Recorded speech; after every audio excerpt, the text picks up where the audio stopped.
You know, when you say that, I'm like, we'll see how long the content always takes to go through. I'm like, oh, man, I got 15 minutes of good stuff. But with you, I feel like we'll stretch that out a little bit, get a little deeper in there. But I always feel like I'm like, how am I going to talk for that, length of time when it's there? But it always ends up happening, right? Yeah, you got way more than 15 minutes of content. There ain't no doubt about that for sure. Yeah. All right, as everybody kind of gets rolling in. Hey everybody, just posting in the chat, or we'll use both chat and Q&A. Just post in the chat for those of you. We'll get started here in about a minute. Where are you guys coming from? I'm just kind of curious around the country where everybody is, and then what city and state would be awesome. James is in New York. What's up, Southampton? All right, James, are you a big golfer? There's some good golf courses right there where you are. National Golf Links, Shinnecock, never played them. So if you got connections, I'll hit you up.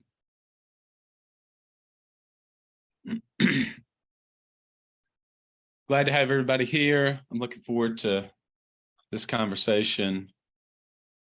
All right, well, if you know somebody, I'll come up there. Okay, James. Looking forward to this conversation with Chris. I think this will be really good. We were talking beforehand, before we got rolling, that we're going to kind of go high level.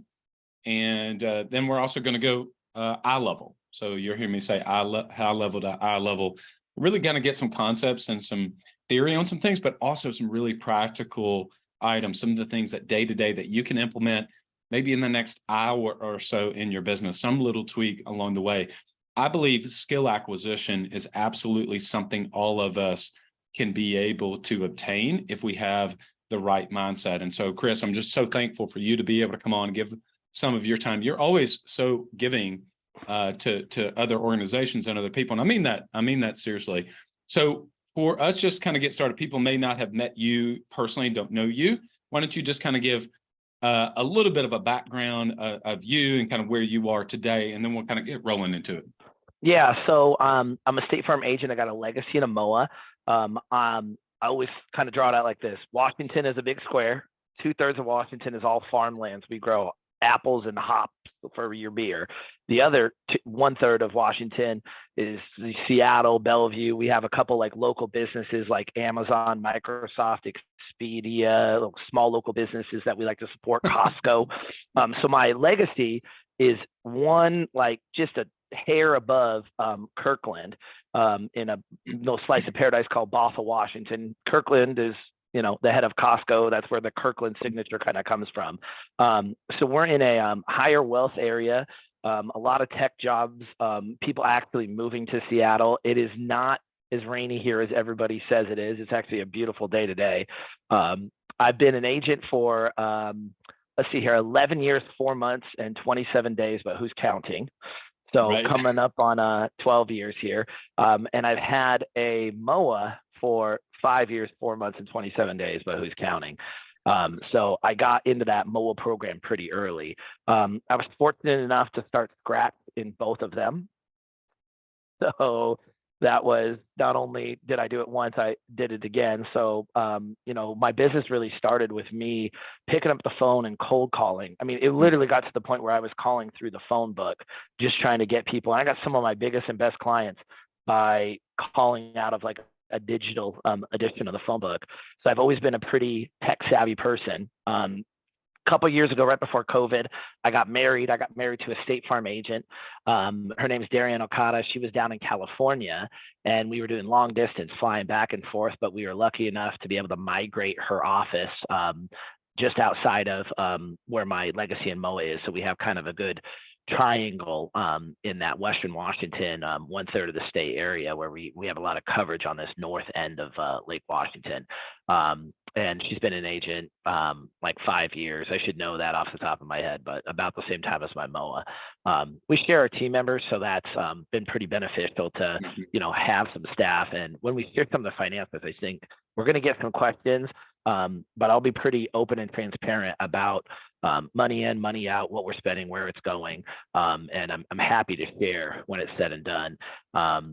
I think the best part of this company is that we're all willing to share what we're good at and develop other people. We're standing on the backs of giants at the end of the day, and people like yourself who are always given to help. It's the least that we can do, but pay it forward, right? Yeah, that's awesome. Well, we are all a product of the experiences and the people that have poured into us. And so seriously, thank you for being so willing to be open and vulnerable. I do think financials is something sometimes, and at least was for me personally, it was almost a no-no. People just didn't talk about that. They would say, I'll talk about production, I'll talk about sales numbers all day long, and I'll talk about my team in general. I don't really want to talk about my financials. I don't want to talk about top line revenue, and I don't want to talk about profitability. And I think that your willingness to be able to kind of break that mold today and share some of those things with us is really awesome. So I appreciate that. Kind of where I want to start is around, we're going to talk about auto acquisition, and we're going to interweave that with financials as well. I first want to talk about this word acquisition. I really love it. I love this idea because I think about acquisition. How do we actually get customers? Okay. How do we just simply get customers? What are some of the main ways that you have found that have been helpful to you? Because there's just so many different, it gets kind of put in the marketing bucket, right? But what are some of the things that you have found that have worked the best for you to acquire new customers in both of your offices? This is going to sound weird, but the number one way of my acquisition is actually X dating. I find that to be the most effective. We're not always going to be the cheapest. And if you sell by price, you die by price anyways. But man, how effective is it if we call you 45 days before that ticket or accident falls off when the other company is rating for it? Same thing with homeowners. If they had a claim or something that's going to come off, how effective are we at being really accurate with that X dating? So we have an X date team here at my office that is constantly reworking X dates. So, it's like recycling, right? Reduce, reuse, recycle. And I talked with another agent outside of Las Vegas, and she's been double trophy in legacy and MOA at one point. And it was pretty early on in my career, and she's like, you spend so much on marketing, you spend so much on leads, eventually if you had enough and you did a good job with it, you kind of would be doing less as time goes on. But it seems like some agents, that's the opposite. They spend more. Others just keep spending the same. They do what they're doing, and others keep trying new things. So there's, a mix of where it is, but single best acquisition tool I think I've ever had is X dates, specifically for statefarm.com leads. All right. So let me dive into that a little bit. So let me take it out, because in your in your book, you have thousands, tens of thousands of leads at this point. Yeah. Let's now take you and pluck you and bring you to the deep South. I'm in Alabama, and pluck you in, and you're in a brand new place, and you're starting scratch again. You've decided, I'm going to go this a third time, the trifecta, to start 3 times scratch. And so you don't have that list. And so you've got to be able to acquire leads, and you need to acquire leads at a profitable rate. What is one of the levers that you would pull from a marketing perspective to even start getting some of those X dates? Yeah, I think statefarm.com leads are the best, tool. So I've been working with a company called Melon Local for the last 3 years, pretty much since they started. We're spending on pay-per-click ads to be able to build up that amount of statefarm.com leads, because those ones are going to have more legitimate information. Because it doesn't do me any good calling a lead that was a fake number a year ago. Guess what? It's still a fake number today. That doesn't really do me any good. So a high customer intent lead from the start, my probability of closing that is going to be way higher just as time goes on. And my kind of philosophy has been you either buy or you die. And we just keep kind of recycling it, keep going through it. Through my experience, it's been the most effective, cost wise. What are some of the metrics, whether from if you have a marketing dashboard or something that you look at to be able to see that the cost of those leads, your customer lead cost, is where it needs to be? What are some of the metrics that you wrap around that? Yeah, so I dive into that on a monthly basis. I have a scheduled call that I sit down and do it. And it's hard because life gets busy. We're traveling. I have a 1-year-old and a 2-year-old at home. So I've got every excuse in the world not to be accountable to that. But I really have said, okay, 12 times a year, I'm going to look at this on a monthly basis. And what I'm really looking at is, what is my cost per lead? And I can't control close ratio necessarily. We are in a really tough environment in Washington right now. We have eligibility. State Farm's paying out $1.47 for every dollar coming in on autos right now. So it's a very challenging time. I've probably had more ineligibilities than I've ever had throughout my career right now. I can't control that. Again, that just means we're going to fill that bucket up for the future. However, what I can control is what I am paying for that data on the front end, knowing I'm going to have some form of close ratio, and that close ratio is going to increase as time goes on with our process that we've implemented in the office.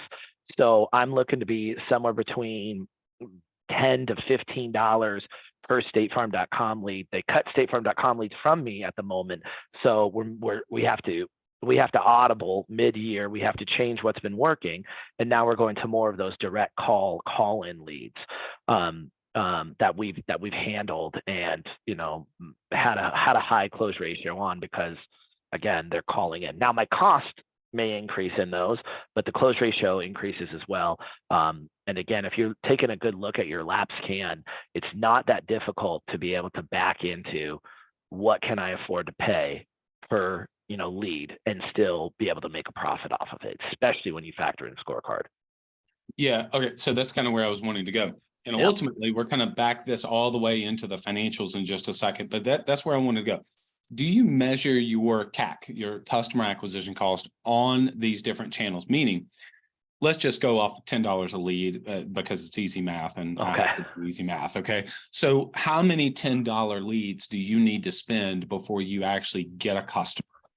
Oh my God, it's way lower than you think. Well, and again, I do have to paraphrase. It's like, we still buy internet leads. We've never cut that off completely. I think putting all your eggs in one bucket is a good way to like have a hole in that bucket and have it all dry up without you maybe even noticing it, or maybe you're 30 days late on that. So having a couple different marketing sources has really been effective for me. There was a time when I was the king of events. So I know Bradley knows about this. I know Devin knows about it, but I was a professional DJ before State Farm.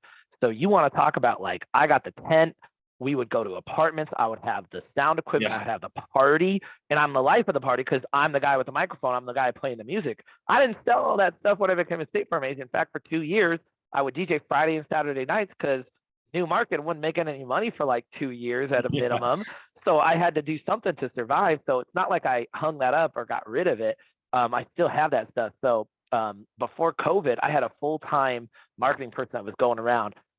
So do I track each individual source? Not as well as I probably should, but I know through law of large numbers, my statefarm.com leads are going to have between a 25 and a 30% close ratio on the front end. If we know what our average auto premium, and for me, some of you guys might say, wow, it's really high. No wonder. My average auto premium is like $150 a month.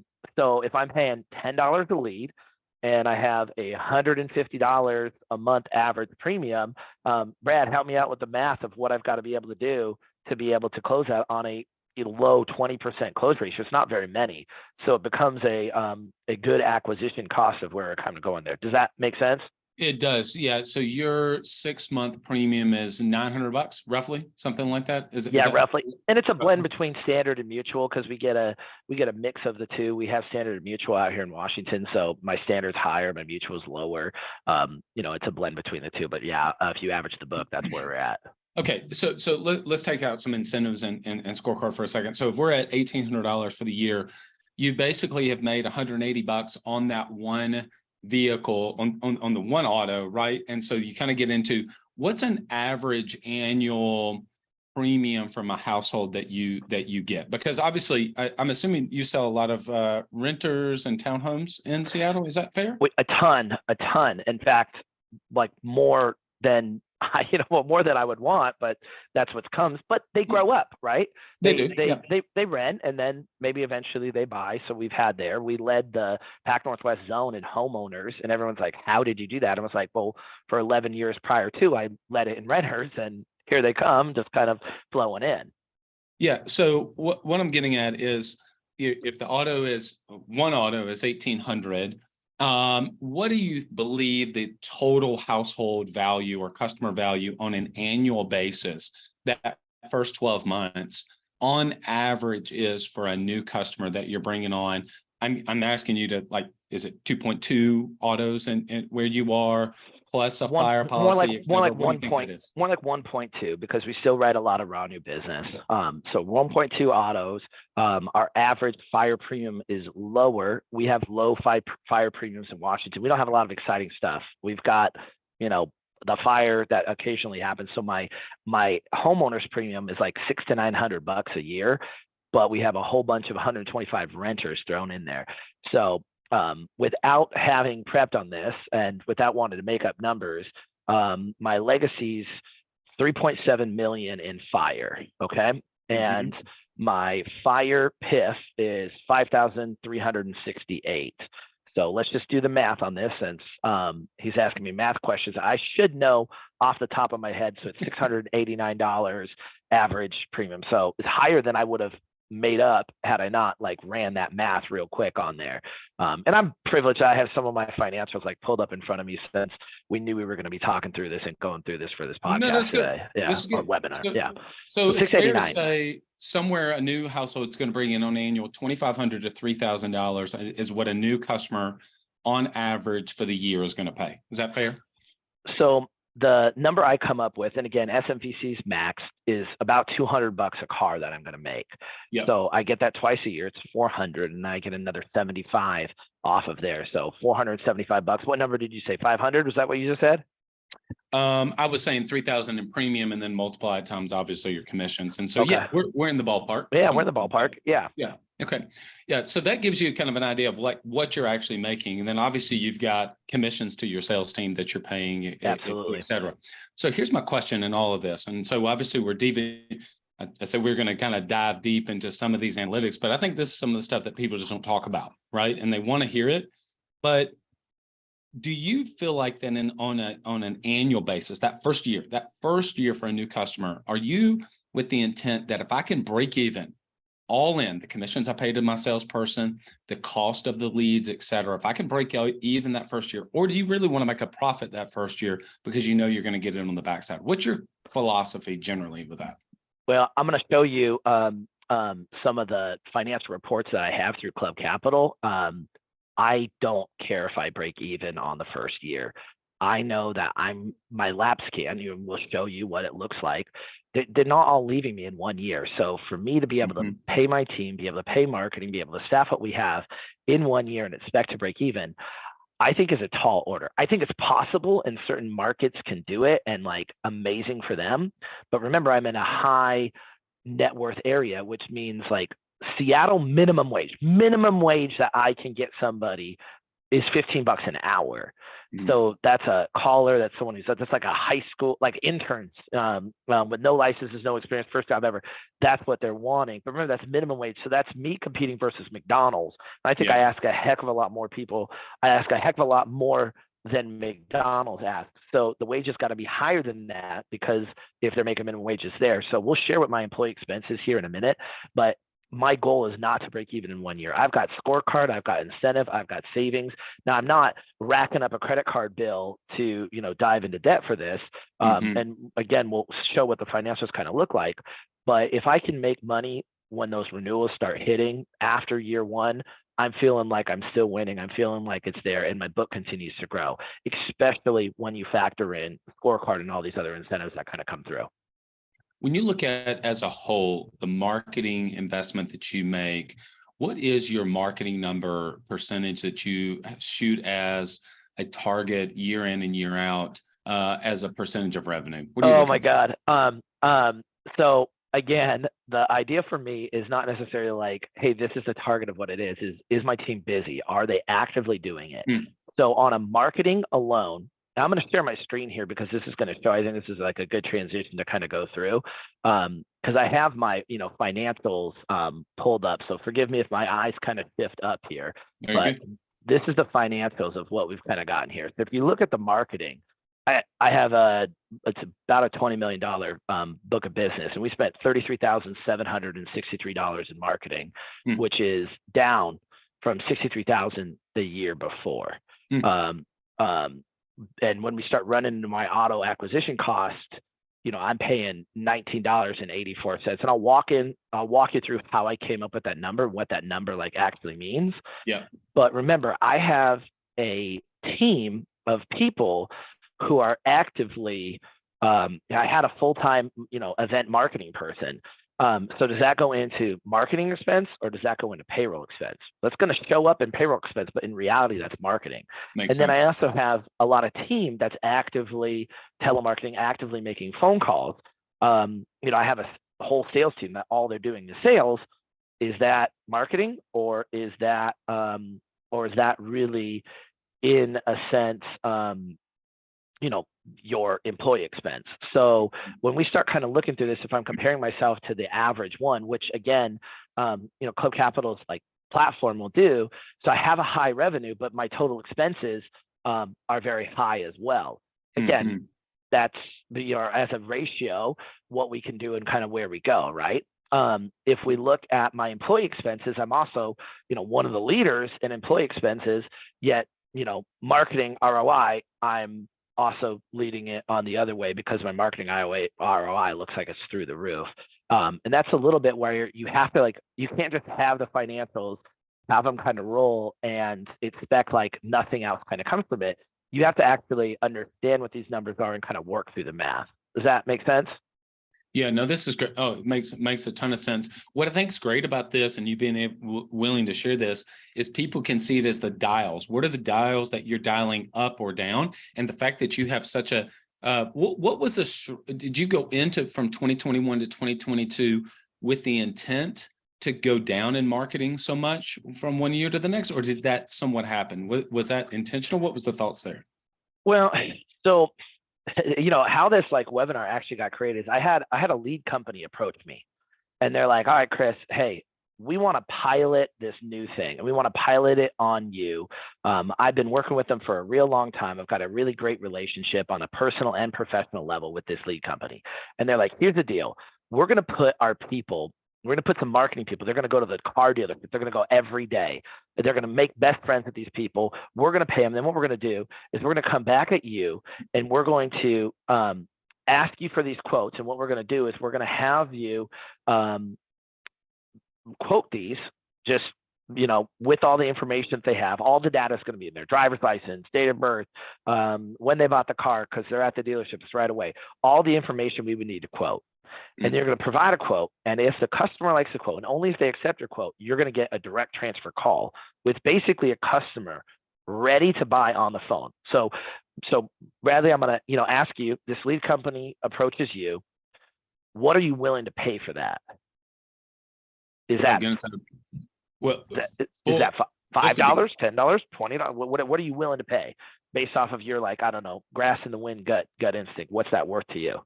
Yeah, I'm certainly paying double what you just mentioned earlier. So I'm thinking my first stop is $25 to $30. Okay. They said we want 100. Is that too much, or is that able to be done?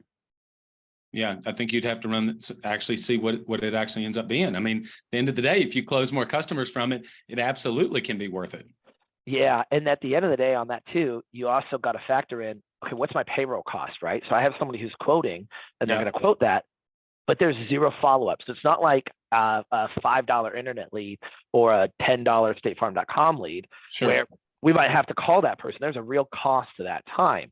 So that's what started. This is where the webinar idea came from, is that's the math problem and the analysis problem is if someone came and approached you and they said, oh, by the way, I'm only going to pay if that customer is like buying from you, right? I'm not paying for the data. I'm not paying for the lead. I'm not paying for it. I'm only paying if they buy. And that was the premise that was basically brought to me by the CEO of this pretty major lead company. And, it took me a long time to kind of think about it. And they had a bunch of kinks they had to work out of the pilot. So that was where this webinar idea came from. And ultimately with me, yeah, I did it. And yeah, it was worth it. And where you see the marketing expense dip was that program terminated? Turns out the pilot didn't work as well as they would have thought. Dealerships are wheeling and dealing. They want money here. They want money, you know, it's that for them on a like grander scale to scale it didn't work out the way that they wanted to. But that's the reason why you're seeing from the 63,000 to the 33,000, you know, in marketing dip. Is that like calculated and something that I was like really looking for at that? No, I would still have loved to do it, because if we kind of work through that math, you know, my auto acquisition cost with payroll included is $275.48.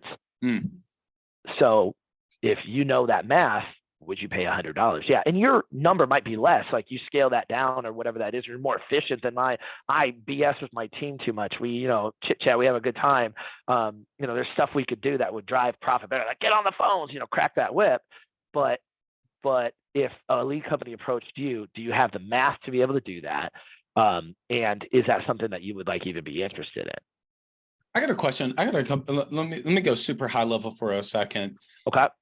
Over time, you have really been able to start dialing in, and I've known you for a while. You are really good with tech. I mean, you're just tech savvy. I think you think that way, genuinely. But how did you begin to kind of really embrace the idea that I'm going to look at financials and tie these financial decisions or the decisions I make on a daily basis back to my financials? Is this something that you just began to kind of, you wanted to, or you felt like you needed to? Like, where did that come from if you go kind of look back years ago? It came from agents that were bigger and better than me. You know, I got pulled into some study groups when, you know, the doors closed and there's 12 President's Club agents in a room, and they start talking, and they would know their numbers, and they would know their numbers at the top of their head. What's average auto premium? What does this look like? Where is that?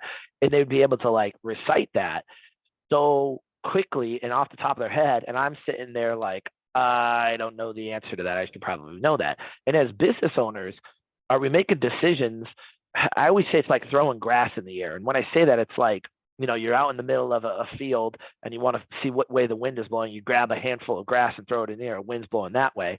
It feels like lots of times we make business decisions based off like our gut or by like throwing grass in the air versus this is backed up by data and science. You know, like numbers don't lie, people do. And sometimes when you start talking with people and you're trying to break that number down, sometimes I'm like, I claim BS, like this doesn't make any sense.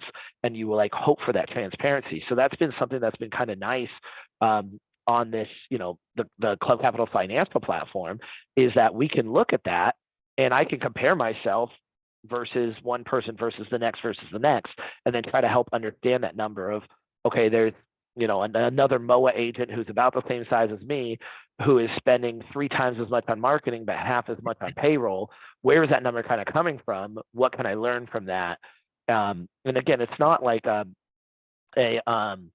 measuring thing that we're trying to do, how we stack up. It's more, if I can understand what they're doing, then maybe there's something to gain there. Does that make sense? Does that follow?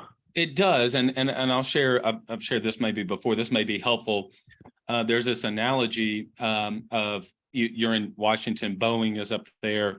And when you think about small planes, whenever you start to want to be a pilot, you are initially VFR rated, which means visual flight rules. So that means you can only fly on a crystal clear day and the best weather, perfectly operating plane, and you can fly by what you can see, right? And so I think that's how a lot of us kind of fly the business, is like what we just can see with our gut, et cetera.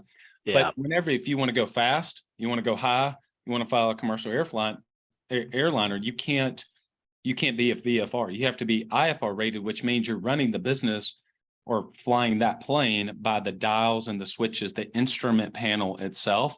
And I think that's kind of what you're saying, is that you still have this gut and feel around culture. And obviously we're not talking about really that today. Got to have that, but you're also flying the business. You're sitting literally in the cockpit of your business every day, looking at these dials and making decisions off of them. Is that fair to say?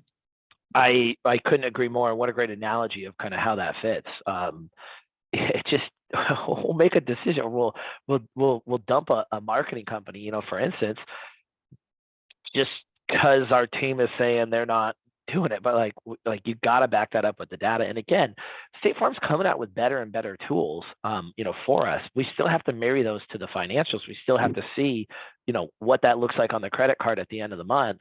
But we're getting better as a company with the data of being able to put that in. Like obviously garbage data in, garbage data out, but the financials never lie on there. So can we maybe talk about how we get this number and where this math comes from? Because this was an exercise that is stupid simple.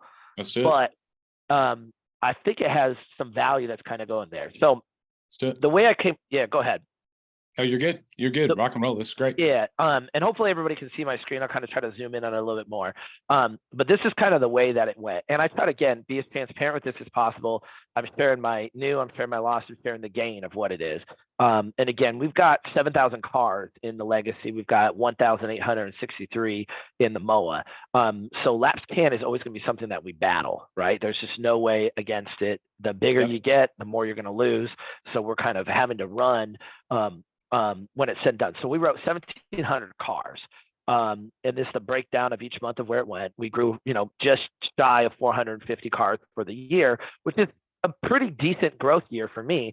Again, there was years when I grew 1,000 cars every year, but I didn't have anything to lose. So it was a lot easier to grow when you didn't have anything to lose. You know, Fire, similar story. Probably should have, you know, done some totals there to make that number a little bit more, you know, digestible, but we're totally talking about auto acquisition costs. I'm a firm believer that if we acquire the auto, it makes sense for the Fire to come. That doesn't always hold true, but, you know, I'd rather get into the biggest door in the house, and that's the garage door. That's the easiest way to get in. I got some added, I got some transfers, reinstatements, you know, some of that stuff that comes along too. Some of that happens from marketing, some of that doesn't. It just kind of depends. So then what I did is we kind of broke down this marketing cost, and zoomed in too much for that. Let me make this work a little bit better. So basically what I did is I had 2 absolute like full-time callers. This was another secret that's a total offshoot, but this is the way we've been able to be staffed. I think as of date today, I have 23 team members, but one of the ways we've been able to staff is you meet that person who's really great. I mean, Orlando's out there. Orlando's fantastic. Orlando didn't have the financial money to be able to pay for licensing, testing, all that stuff up front. He's like, I'm coming off of COVID. He worked retail. The store shut down. He basically laid everybody off, said, well, we'll have a job for you when it comes back. And he's like, okay, I'm going to go find a job immediately. But, you know, it took him a month or 2 to kind of do that. So he had eaten through some of his savings. And he's like, you know, Chris, I can't do this licensing before I come work for you, but I'll work really hard for you. So I'm like, great. We're going to make you a guerrilla marketer. You're going to get on the phones, and I'm going to make you make so many phone calls till you quit. Well, he's been here for 2 years and he's licensed in PNC now, so he never quit, but he had this high level of activity that when he transfers over to being, you know, actually selling when you get the PNC license, guess what his activity is? It's still really high because he's so used to doing that. So I've got 2 callers that are there, and then I've got a bunch of like basically the people who work for me, their breakdown of where it is. So topping out with the sales manager, last year she made 128, this year she makes 100. So basically what I did is I took the people who were basically affiliated with the sales, and then I took my, you know, total number of autos of what I've done, and I divide it by my marketing, which equals $19.84 a pop as far as what it's costing me to get that. And then I add that in with payroll. And again, some other people, they might not need to add that in with payroll, or they might have a smaller team where it's simpler, or they might have a hybrid where that doesn't make sense.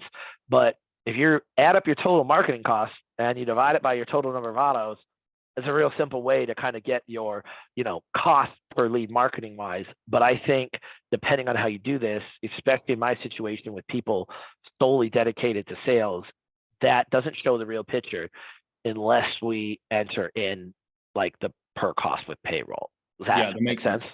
Yeah. It does. Let me ask a couple questions just to clarify for people, make sure that because if they want to do this, they're going to want to make sure that they're running the numbers on the same, running the formula based on the same numbers. So obviously, number one, you're talking about payroll for only the sales acquisition team. That's important, right? You're not bringing in everyone else. Number two, are you talking about the production just of the new autos from that year as well, correct? Yeah. Yes and yes. But do have to have the caveat, like we have a pretty big book of business. Our salespeople are going to take a payment. They're going to answer calls. They're going to do reviews. They're going to have that other stuff.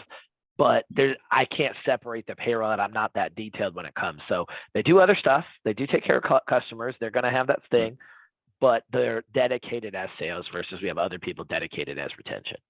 That makes sense. Okay, now help me with perspective. So I run this. Give me an idea. These are really helpful numbers to see this. But what if I'm at $500,000, right? I'm at $42,000 a month. I'm just kind of getting started. I'm not at that revenue number. I'm not at 2.2. Where should I be?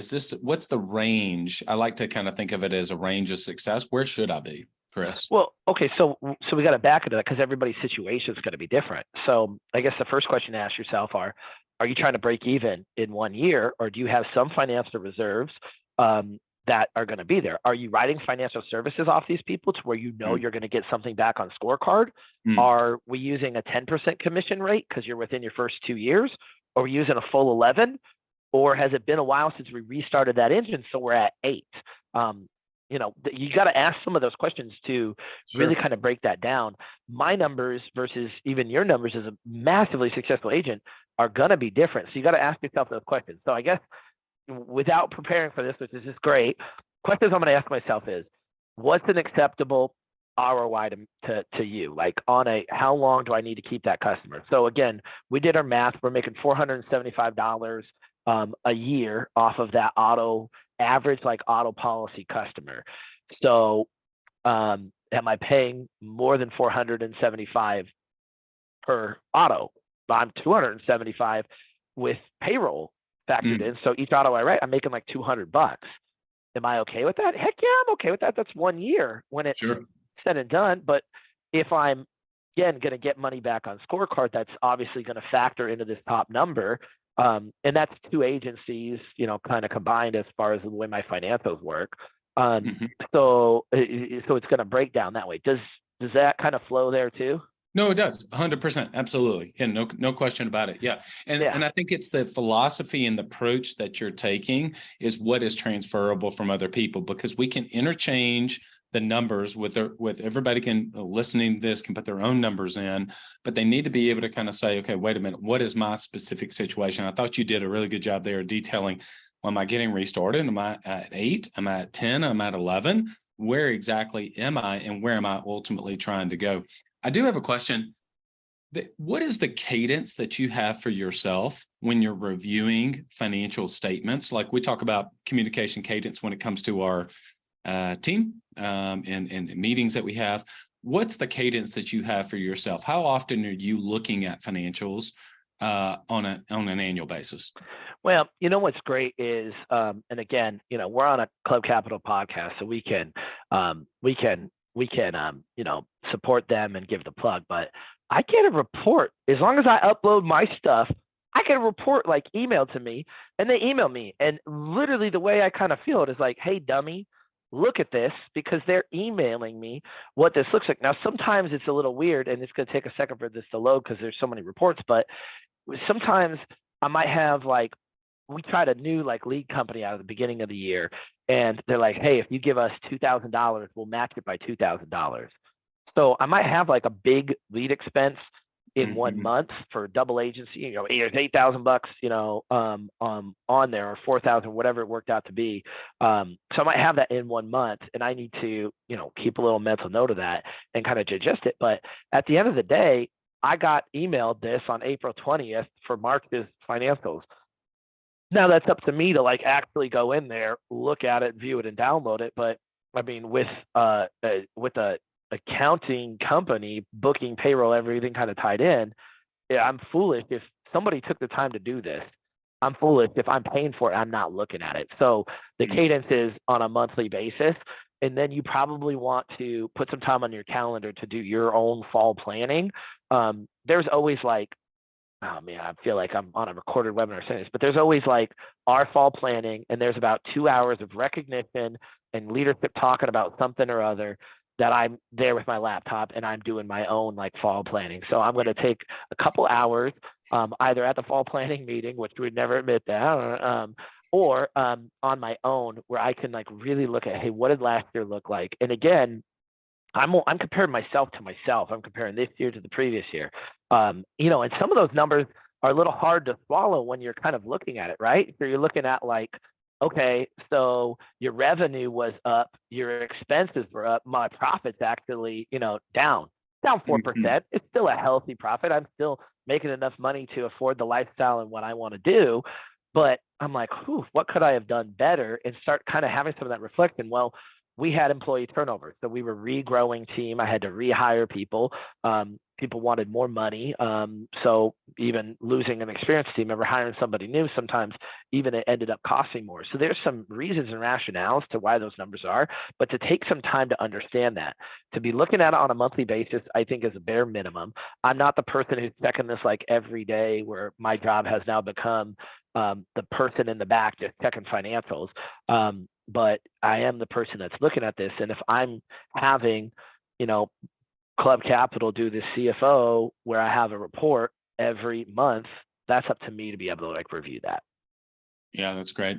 So I'm a second year new business owner. I get to sit down with you, Chris, and you're going to share with me just some best practices around how to begin to kind of look at the structure of my financials. And what I mean by that is percentages. Like, what should I be looking at? I mean, some of the most important ones are right here on this report. You're at last year, 48% in 2021, employee expense, 53% in 2022. We talked about marketing, obviously, earlier. What are some of the things that you feel like I should be looking at in terms of making the investments, the allocation of resources, and one of those resources obviously being cash? What would be your recommendation? Well, mine is high on this, right? So, and I freely appreciate that. I've always had a big staff.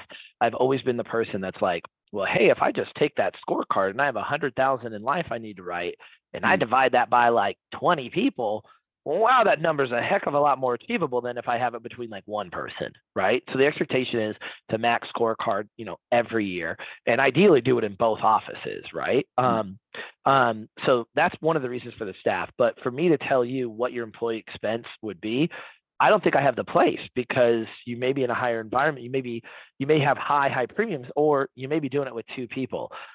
Like we all started, with you and one person, and then it grew to two, and then maybe it grows to three. So I think that that's something that you need to evaluate yourself of figuring out what that really is. But at the end of the day, I think having some of those Fathom financial reports, you can see what you're looking like average, and you compare yourself to people who are more in your category or more in your line. So again, Fathom will let you say, okay, new market agents under 5 years of business, or I look at the report like State Farm agents with revenue that exceeds 50,000 per month, because it's a better indicator of, okay, where do I stack up? And I can tell you where I stack up. Super low on the marketing cost, super high on the payroll cost, because I know a big chunk of that, of my employee expense, is actually marketing expense as well, tied in there. Yeah, it goes back to what we said earlier. That's how you've dialed the business in based on some of those numbers, that you've got a philosophy around that, and it's ultimately made its way into the financials. I think that's fantastic. We'll close up here in just a couple minutes. I'll ask a couple other questions. If you have any questions, post in the chat a question, and I'll be sure to ask Chris as we're getting ready to wrap up. Chris, what about when you look at just overall profitability too? And one comment you made that was almost a passing comment, but I think you said when you were doing in fall planning, I'm comparing myself to myself, like almost year over year. I think this is so key. But then you go and you'll take a peek at the benchmark to kind of see what some other people are doing, as almost to check yourself, but then you're really comparing yourself to yourself. And can you speak about those two things? Well, again, comparing myself to myself, like it's the most fair comparison, right? Where am I at? What am I spending? Where is that going? So that to me just seems like a no-brainer, because who else has started at the same time in the same market with the same book of business, continued to invest of what I've invested? So that makes the most sense to me. The benchmarks will be a little revealing, because it will help you understand your own numbers a little bit more. Like it would kind of baffle me. I'm like, man, am I paying my team too much with my employee expenses? So am I paying myself too much, or my team too much? But really, it's not so much about that. It's more about, okay, this is what it costs for me to maintain the team of what I need. Now, granted, if I cut team here, cut team here, cut team here, well, okay, that would save me money on the employee expense. But what does that do to my production expense, and what does that do to the future of my agency? And I think sometimes agents get caught in this trap where they go, okay, if I make $475, as we established, per year per auto, but my cost or whatever, we are higher than that. So your alternative is what? Like slowly decline in revenue, slowly die, have your agency slowly, stop doing that. And I don't know that I've ever talked with a single agent, no matter where they're at in their career. They can be, 50 years into this, and I've never heard an agent say, well, my goal for this year, Chris, is that my income declines only slightly. Everybody wants to have a little bit more. They want their business to continue to grow. They want to win. And how you define win, I think, is really up to you. But I don't know if I dodged your question completely, because again, me saying, hey, how do I compare this to this? It really is just going to be on a year-to-year basis. And then me taking some reflection. I knew I had some turnover last year. We lost a couple key people, mostly to having babies, which, hey, I get it. And we have a couple people who went from full-time to part-time that I think have some efficiencies there. But that's some of the explanation that I've come up with myself of why my employee expense is higher. But also, I gave people raises. We did a good job last year. We made money. I want to take care of them. So we've given, pretty much universally everybody raises across the board. So that should increase my employee expense by, some factor of percent, maybe not 34%, but if we add 2 team members and give everybody a 10% raise, that's how we're going to come up with 34%. That's great. All right. I got 2 last questions for you. The best formula I've heard, I said it earlier, around any business is AAR. How are we going to get customers, acquisition? How are we going to get them to pay more, ascension? And how are we going to keep them longer, retention? You mentioned, obviously, competitive rate environment right now, challenging, even wage pressure out there is difficult. What are some of the specific tactics, plays that you guys are running to help you keep more of the customers that you have? Well, cheeks in the seats, right? So the more appointments you're having, that has a direct correlation with your lapse can. I could do a better job of tracking that exactly, but it's something like, I don't feel like I need to be like, well, we had 37 appointments this month or 52. So we have one of the compliant services helping book appointments for us, because it's so important to my business. If Jenny's out sick, I want those appointments still coming. So we do that. So we do 100 appointments a month. And I think that's one of the greatest things. Secondly, we want to sell the full product line, which means we're not just like auto home. We're auto home, we're life, we're health, we're IPS. We're out in the earthquake zone. So maybe you're in a hurricane or sinkholes. We want to talk about some of those less done coverages, because we're in a high earthquake risk zone. So we want to focus on some of the stuff that some of our competitors don't do as well as we do. But I think that's key. And the most key is that liability limit. So if we looked at my lapse can, and I don't know if my camera's on for everybody, but it's like this triangle, right? 2550, which is the minimum there. I run like a 50% lapse can. If you go to 5100, the next level up, you cut that down by almost half, 25. Wow, still pretty crappy. You go to 100, 300, now you're in the 10% range. You go to 250, 500, 100, now you're in that 3% range. So what can I do to lower my lapse can is I can have one up front, sell better coverage limits, because now we're talking about coverage and we're off a price. Number 2, we can have reviews to get people up. meaning if it makes sense for them. They're not, on disability, Social Security. I mean, maybe that never makes sense for them. That's a small minority of the population, versus about 40% of Washington's driving around with state minimums.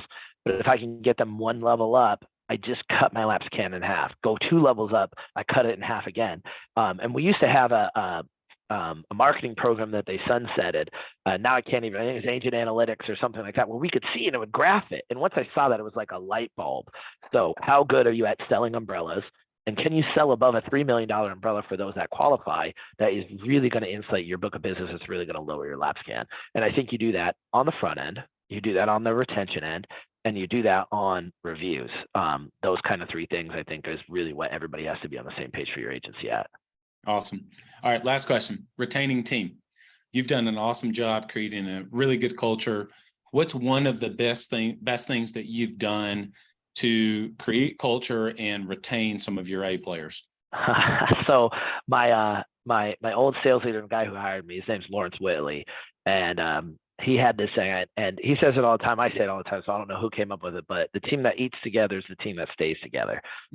And you've heard it say that the family that eats together who stays together, right? So we look for excuses to have the team over to the house, to get the back room at a restaurant, to do those sort of things, because the team ultimately that's eating together, I do think, is the team that stays together. So I spend 8 hours, 9 hours a day with these people. If they haven't been to my house, that means they haven't been around very long. So we cycle through, have them over, we cook, we make it good for them. If you follow my Instagram or my Facebook, there's a lot of food stuff on there. That's just, who I am. I guess I'm a bit of a foodie.